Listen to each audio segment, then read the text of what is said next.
حضرت سیدنا انس بن مالک، امام ترمذی نے اس حدیث کو لکھا، وہ روایت کرتے ہیں آقا نے فرمایا تمہارے پیروی کرنے کے لیے 4 عورتیں کافی ہیں، اگر تم عورتوں نے کسی کی پیروی کرنی ہے تو 4 عورتیں کافی ہیں۔ حضور وہ کون کون سی؟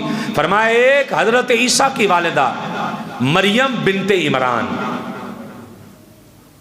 جسے قرآن نے بھی فرمایا وَأُمُّهُ صِدِّیقَہ، وہ بڑی سچی عورت تھی، ایک وہ، اور دوسرا فرمایا فاطمہ بنت محمد صلی اللہ تعالیٰ علیہ وسلم، حضور کی سگی بیٹی سیدہ کائنات سیدہ فاطمہ الزہرا رضی اللہ تعالیٰ عنہ۔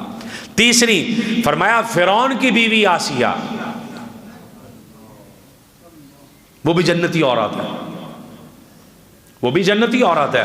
اور چوتھی فرمایا حضرت سیدہ خدیجہ الکبریٰ رضی اللہ تعالیٰ عنہ۔ اور اگر آپ اس حدیث کو غور کریں تو آپ حیران رہ جائیں گے، ایک حضرت مریم ہو گئی اور ایک حضرت آسیہ ہو گئی، باقی 2 رہ گئی، ایک والدہ ہیں ایک بیٹی ہیں، ایک والدہ ہیں ایک بیٹی ہیں، ایک حضرت سیدہ خدیجہ الکبریٰ ہیں، ایک زوجہ مصطفیٰ ہیں، اور ایک حضور کا لخت جگر سیدہ کائنات ہیں۔ اب دیکھیں فضیلت گھما کے ساری حضرت خدیجہ کے گھر آ جاتی ہے۔